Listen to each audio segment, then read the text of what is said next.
Coach, can you talk a little bit about the excitement of today? And because right now when I'm looking at you, I'm looking at you, oh man, he's ready to rock and roll. To say I'm excited and I was excited for today would be an understatement, I think, because the key is, I'm here to meet and to work with the guys. And I think today, the cool part about it was that opportunity was afforded. It was my first time. There's some guys that I had met up to this point, but it's my first time to be with the group. For them to feel me, for me to feel their energy, and to start the dialogue of what we call training. So the excitement, there's no doubt, my excitement. And ultimately, after I reflect on how today went, their excitement seemed to match mine, so it was great. I know that at the beginning of any relationship, there's a trust factor that has to be built right from the beginning, because if it's not there at the beginning, you won't ever get it. There's no doubt. You don't get, especially in this environment, but I think in all relationships, you don't get second chances. When it comes, trust takes time. And I told the guys, the offensive group specifically, at the end of the workout, there will come a point in time where Coach Herb says, and based on the relationship that we've established, that that's in your best interest. Today, we started that process. I don't expect you to be there now, but we'll get to the point where when I give you advice, I'm not known for giving bad advice. If I don't know something, I stand quietly. I don't talk about things that I'm not certain of. But if I am certain of something that can help you, something that can help this team, I'm going to give you that information. And so that was the cool part about today, is it was a chance for the guys to start to understand I'm here for one reason, and that's to impact them, right? I said I'm here to impact you in the most positive way, and ultimately to impact this team in the most positive way. And they felt that. Big picture, you can answer this as generally or specifically as you want. What is your approach to player performance? I expressed this to the guys as well. Big picture, I view training. The interesting thing about training is that I don't know if there's two people that view it the same. There are concepts that different people believe in that may match up, but I view training in this way, and this is how I told it to the guys. My first goal is to make you harder to break. People often may say, training, we're going to break you down and build you up. My goal is not to break you. My goal is to make you harder to break. How are we going to go about doing that? How we train your neck in traps to protect your head. Right? The most vulnerable areas of the body, in my opinion, in the game of football, the head, right and left shoulder, right and left hip girdle, right and left hamstring, right and left ankle.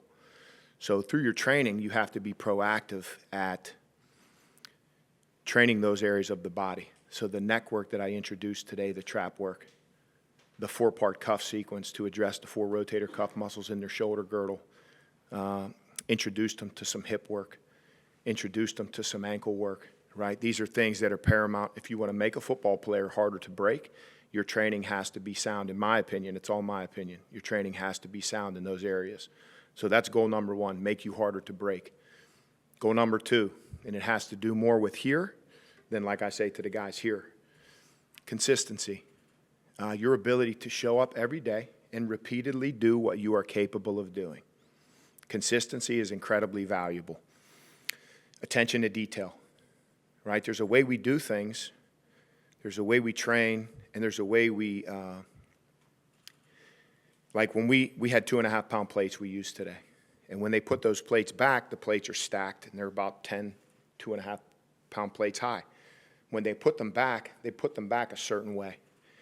It says rogue at the top of the plate. Every rogue is perfectly square. Doesn't matter if it's the 2nd plate or the 10th plate. It goes back precisely. No different than a DB's eyes or his footwork, or an offensive lineman's feet or his hand placement. Like ways we practice attention to detail. We train a certain way, but we also how we keep the room. Just how we do everything, there's a certain level of detail involved in that. And then emotional stability. You will never see me. Some guys, Coach is one of them, Chris Hinton's a guy that's, we were together at Michigan.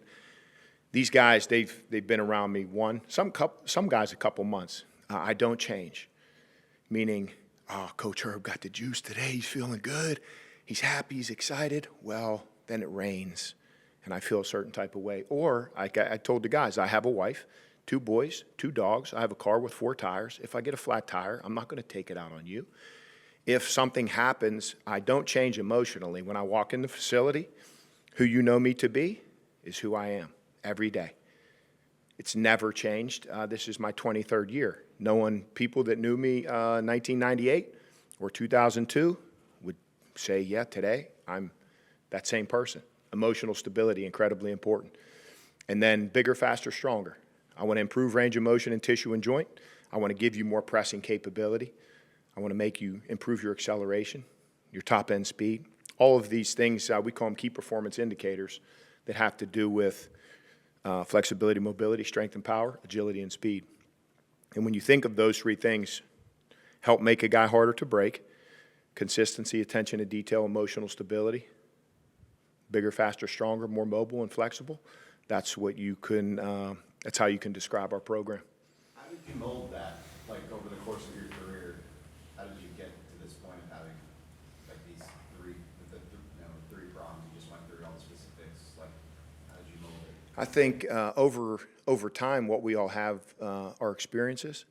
So our experiences lead us to believe, especially believe in certain things, right? And what I found is that bigger, faster, stronger, more mobile, you can have a group that has tremendous physical capabilities and not be successful. You can have a group that's consistent, their attention to detail is very high, their emotional stability is on point. They're not successful. I think my experience has been with success when you have both of those. When you have a group that is capable mentally and physically, it's highly likely it's going to lead to success. And so over time, I'm always just simply interested in finding more effective ways to impact the guys in a positive way. And so it leads you to discover there's new tools, there's new technologies that constantly come out. It's my job and my staff's job to identify what those are and then vet them and then incorporate them if we deem appropriate, if they're going to help the guys. And so today there's a number of things that they got exposed to that allows us to quantify capabilities. So when we ask them to buy into certain things, neck training as an example, they know we use VALD, the force frame from VALD. It allows us to quantify how strong the neck is in flexion and extension. There's a numerical representation. Guys can tell me how fast they run the 40, and now they can say in neck flexion, my neck is 518.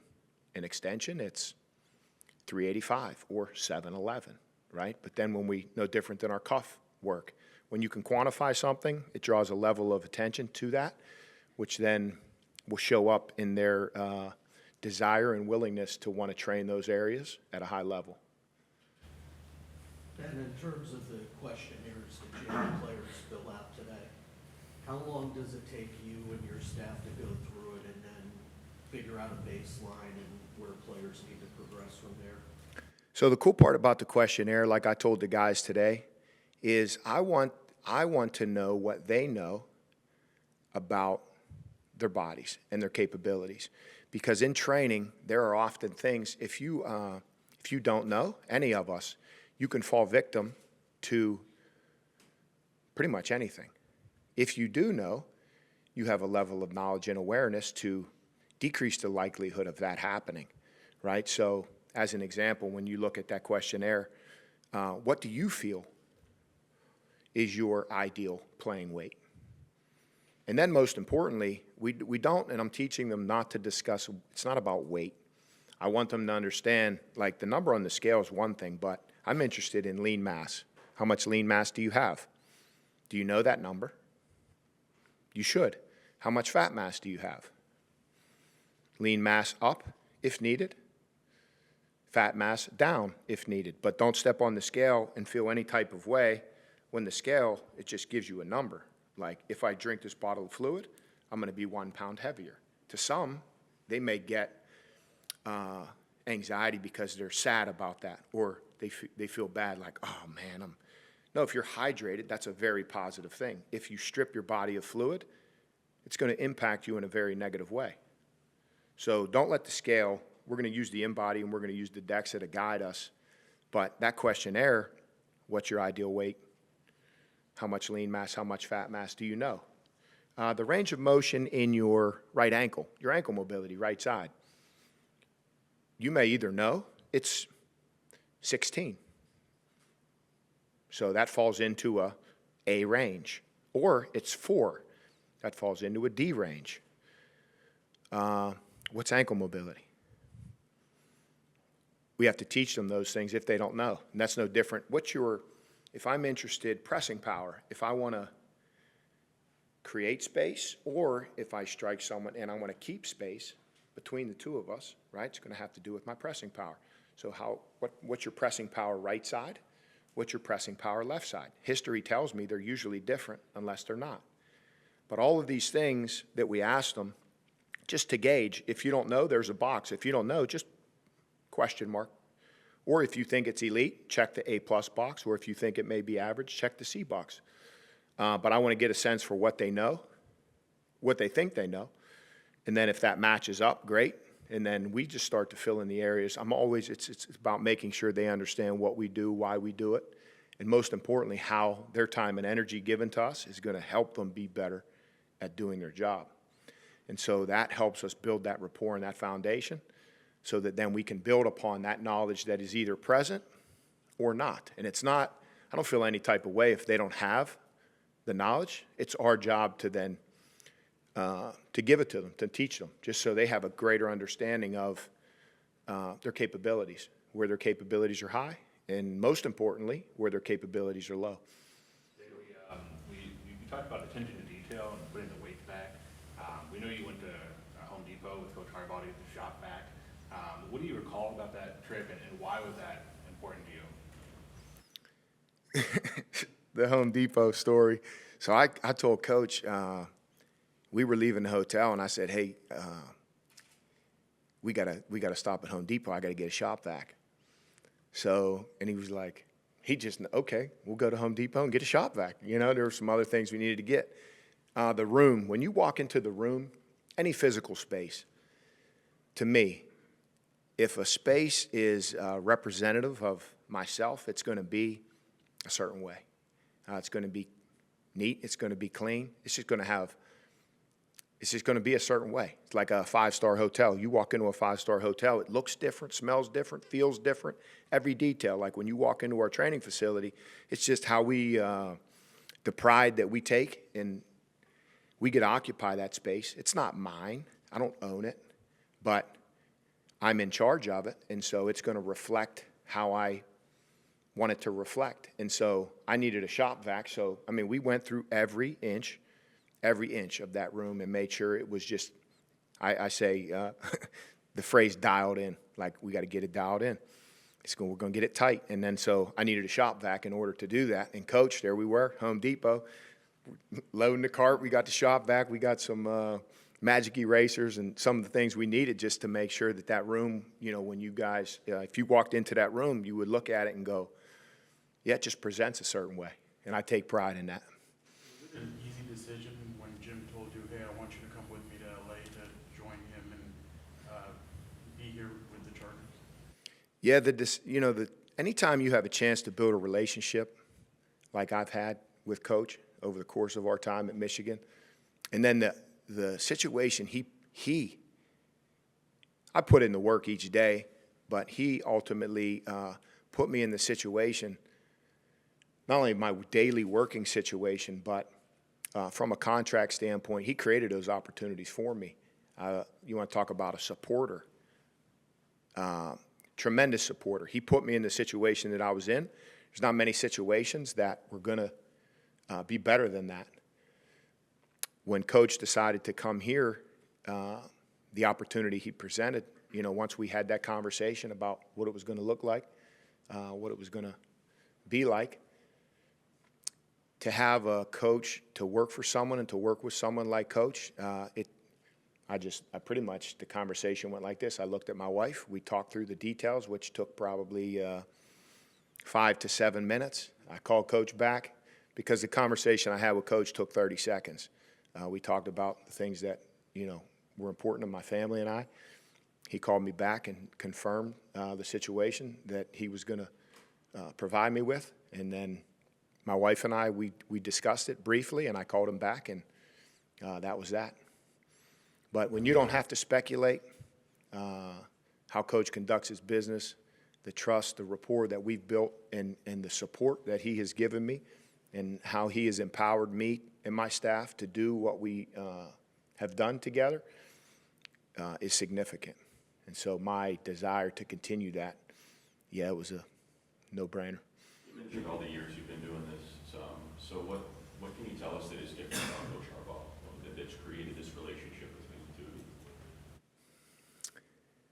the two? People have asked me, Coach, because they know the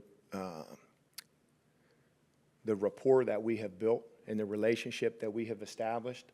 And I describe it as, Coach, the game of football and building a football team, coaching a team is very important to him. And what I've always told people is, if you see it that same way, if it's important to you, if the game is important to you, and the people in the building, players, staff, coaches, if they're important to you, and you're just on the same page, and you're willing to sacrifice and commit to what it will take to create the best version of that team and that organization, you're going to have a great relationship and great rapport with Coach. If you're not that way, it's probably not going to go well. He and I just, when we met, I interviewed with Coach, and right off the bat, there was a level of urgency, and there was a level of commitment that he felt from me. And he was a guy that, I didn't know him, didn't have the opportunity to work with him, but just the vibe, the energy, I welcomed that opportunity. And then once we started to work daily together, it just became clear how he conducts his business is it's very easy to respect. I told the guys today, we talk about Ted there every day. I've been with Coach 6 years, so 6 years in a few months. I've never seen, hey, where's Coach today? I know Coach is there every day. Every day. I've never seen him miss one day of work. I've never even had to, where is Coach today? You know where Coach is going to be, and you know the mentality, most importantly, that he's going to show up with. It's very consistent, and so it's my job to match that, and I welcome that challenge, and then it's been great for our relationship. You mentioned the word urgency. Does that mean you saw something in this team that they needed that they didn't have before? No, you know what? I don't get into speculation of what they did or didn't have. Urgency, it's just, I know it's what Coach has, and it's what I have. And so do the guys, do they have it? They didn't seem to lack it today. And that was the fun part. When we got done, the defensive group got done, the offensive group got done, they didn't seem to lack urgency. They wholeheartedly embraced, or at least it seemed to me, they wholeheartedly embraced everything. There was some communication, but the action that we put into place, their attention to detail and how they did things and their willingness to do was incredibly high. So it was exciting, very exciting to me. As far as injury prevention, football is obviously a violent game. There's going to be a certain number of injuries that you cannot prevent through your training regimen. But in your estimation, how much can training prevent injuries? What percentage of injuries that occur in football are actually preventable by how you train? So I describe it like this. I don't say injury prevention. I say decrease the likelihood of. And when I say making them harder to break, so here's an example. When you strike someone or you get struck, which in the game of football is going to take place, especially at this level, the physical capabilities that guys have, you're going to strike someone or get struck. Do you want to increase the likelihood of the brain coming in contact with the skull, which is how I describe a concussion? Do you want to increase the likelihood or decrease the likelihood of that? Everyone says decrease the likelihood. Okay, so when I put my hands on you and we're going to train neck flexion, where you bring your chin to your chest.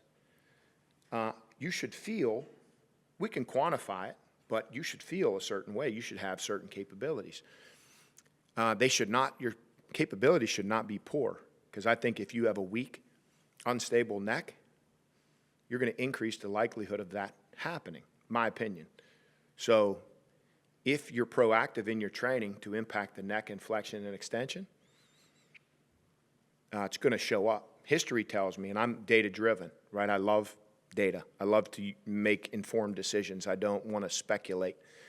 History tells me that as their necks get stronger and more capable when measured, you decrease the likelihood of that happening.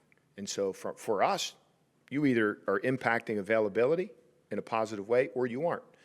No different than the 4 rotator cuff muscles in the shoulder, right? When they're strong and stable, where your humerus comes into your shoulder girdle, those 4 rotator cuff muscles keep that thing locked into place. If those 4 rotator cuff muscles are strong and capable, that thing's going to be locked in there. So when you strike something, it's going to decrease the likelihood of you having an issue. So it's those areas of the body that we talked about earlier. When I look at decreasing the likelihood of injury, making them harder to break, training, it's not, and I said this to the guys, it's not prehab. Like people say, oh, do this sequence, prehab, so you don't have to rehab. I just call it training. How we train the neck, how we train the shoulder girdle, how we train the hip, hamstrings, ankles. Those are the things that they're very important in our training. In addition to other things that people often view as important. You would hear back squatting as an example. There's a time and place for the back squat, right? But it doesn't trump any of those other areas. Like the first goal for us is to make sure that through our training is sound in those areas, which history tells us with our availability that training is sound in those areas, guys are going to be more available than less available. And that's the goal.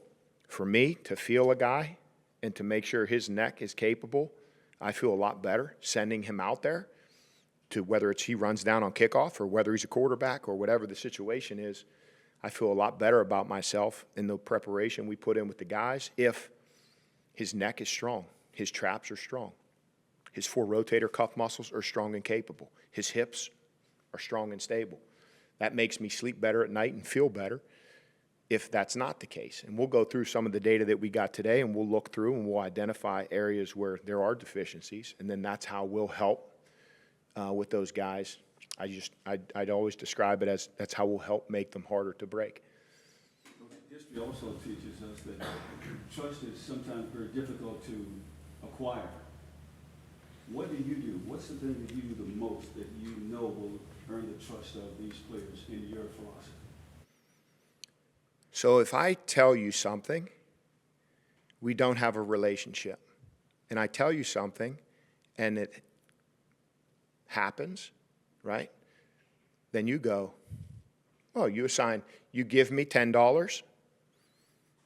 I'm going to give this back to you. Let me borrow $10, please. Okay, yeah. Or $150,000 if you had it. You would give me the money. We have a good relationship. I'll give it back to you by Friday at noon. Okay? Friday at noon comes, and you have that money. Next time I ask you for the money, oh, yeah, Herb, what do you need? Now, if it's 2 Fridays from then, and you're coming to me like, hey, I gave you this money, like, where is it? That's probably not going to bode well for our trust. But not only if I tell you, yeah, you'll have it by Friday at noon, and then I may give it to you earlier, but you're not going to have it at 12:01, 12:07 and 30 seconds. You're going to have it when I say. And if I do then what I say, oh, okay. I trust that what you say is going to take place, right? And so I tell these guys, now we say often, and I told them this today, what you do speaks so loudly, I cannot hear what you say. Today, I only talk to them when I need to talk to them. I want to show them. Like, things, and then they feel it, and then they go, oh, that's what he said. And then if they get a result, do this to improve that. And then that happens, that builds trust, right? What I say is what I will do. If I'm not certain, I won't say anything. And if I'm certain, I'm going to say what it is. Then they get the result. Then their trust in what Coach Herb says, it goes up. And then you just build that each day. So now, you're with a guy, whether it's a month or multiple years, whether they want to hear it or not, they'll know it's in their best interest, and that when have I not told you something that you could believe in? Well, you haven't. Okay, so just listen. But these guys, we're not there. We just met. And so we're working to build that, and establish that daily. In a week from now, it'll be different. It's different right now than it was when we started the workout. They see me a certain way. And then my staff and I will just take and build upon that each and every day. So by the time we get to training camp, we get to the season, let alone down the line, we're building that trust every day. It's incredibly important. But there's no redos. So that's why I say, if I know, I say. If I don't know or I'm uncertain, I keep my mouth shut. This is voluntary, Coach, so you don't have everyone here with what you want to accomplish and where you want them to be. How important is it for them to be here on April 2nd? How long does this process take for you? So the process, anytime, the time that we spend together will have value. These guys, they realize it. I think they realize it. I'm confident they realize it after day one. With each passing day, they'll reap the reward of what we do in that training environment. So a week from now, they'll have improved. That's good business. If they give me their time and energy, and then a week, let alone by the middle of June, they're the same, that's not good business. Or if they get worse, right? Because their time spent with me, I'll either help them, and help them how? For a guy, it may be pressing ability, range of motion in his quads and hip flexors. That's what we're identifying, right? This first week through evaluations is we'll capture their capabilities. So I don't get into the subjective like I helped you in this way. It's plain and simple, right? The capabilities either change positively, negatively, or there's no change. And I got asked a question once by a recruit's mom, Coach Herb, has there ever been a guy that you've worked with that hasn't changed? No. And I don't say that. I say that in a very humble way. I just know that if they give me their time and energy, we're going to figure out what they need, and we're going to give it to them. And then down the line, they're going to assign value to phase 1, week 1, week 2, as we get into phase 2, as we get into phase 3. It's incredibly important that they reap the reward of what we do. And then let that message, just carry the weight that it carries, or not. But my job is to make sure that guys understand that they come into that environment, that there is value for them there.